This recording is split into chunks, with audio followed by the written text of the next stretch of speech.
egregious provocation. That's how China described House Speaker Nancy Pelosi's trip to Taiwan this week as they announced sanctions against Pelosi and her family. But China did not stop there. Chinese leader also announced they were suspending cooperation with the United States on things like military issues and climate change. Joining us now is Susan Shirk, founding chair of the 21st Century China Center at UC San Diego, and author of the upcoming book, Overreach, How China Derailed Its Peaceful Rise. Nice to see you. So, congressional trips to Taiwan are nothing new. We had a senator there 4 months ago. Why this reaction? Why right now? Why so harsh? Well, Nancy Pelosi is in the line of succession. She's a very senior official of the American government from China's perspective. It hasn't happened that the speaker went for 20 some odd years.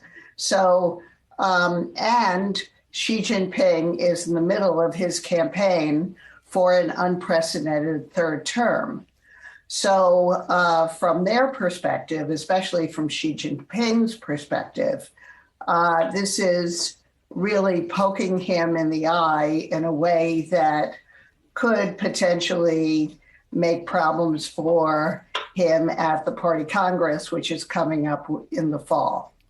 So, Susan, should we expect China to get even more aggressive from here? Well, the big question right now is whether or not these war games, these exercises, which really are very robust and unprecedented and surround the island of Taiwan to demonstrate that the People's Liberation Army could blockade Taiwan, how long they will continue. They're supposed to go until Sunday, I believe.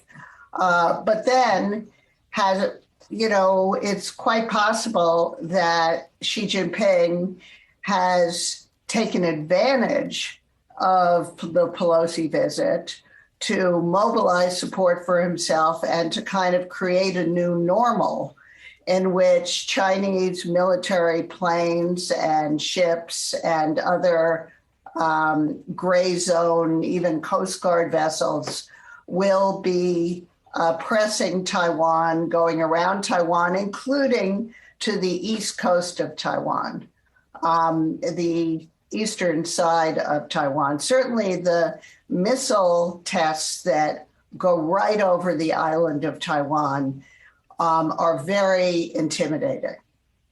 Do you think they will take Taiwan, and how do you believe the U.S. would respond? No, this is not about taking Taiwan. That's something that if it were to happen, would happen, in my view, quite a bit in the future.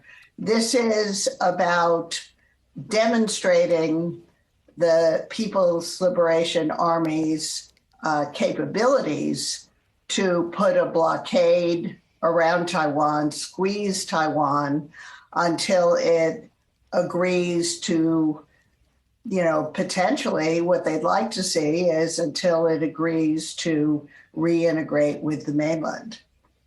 What about the business blowback? Today we had Snickers maker Mars apologizing after suggesting that Taiwan is a country. Also reports related to Apple removing Made in Taiwan potentially from their products. What is the business blowback, and what does that mean here for the U.S., for U.S. companies doing business over there?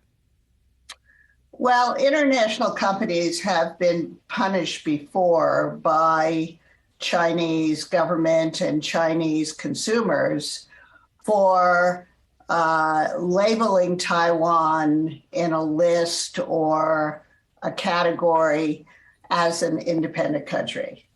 And that's very offensive to the Chinese position that Taiwan is a province of China and a province of the People's Republic of China. Chinese consumers are much more nationalistic, so consumer-facing businesses really do have to make a choice here. If the China market is important to them, they have to be very sensitive to these political considerations and how they talk about Taiwan. Getting back, Susan, to what got us into this mess, if you will, what did you make of the timing of the visit from Nancy Pelosi? It certainly was a strong show of support for democracy. But why now, and did the U.S. gain anything from that visit? Well, Nancy Pelosi has a long history of being concerned about human rights violations in China and democracy promotion in China and the support of Taiwan. So it's consistent with her personal views, which I certainly respect. But it was very odd thing for a Democratic Speaker of the House to put a Democratic president, President Biden, in an extraordinarily difficult position by deciding to go to Taiwan now. The president really didn't have complete control over the speaker's decisions, of course, and I think was reluctant to appear to try to constrain her because there are many other politicians who would criticize the Biden administration for caving in to China. So it's certainly not good for the Democratic prospects in the midterm or in 2024. Spot on. What a strange dichotomy with Senator Tom Cotton in support of something Nancy Pelosi does. It seemed like two opposite parties, certainly not lined up on that one. Great stuff. Susan Shirk, really appreciate it. Have a great weekend.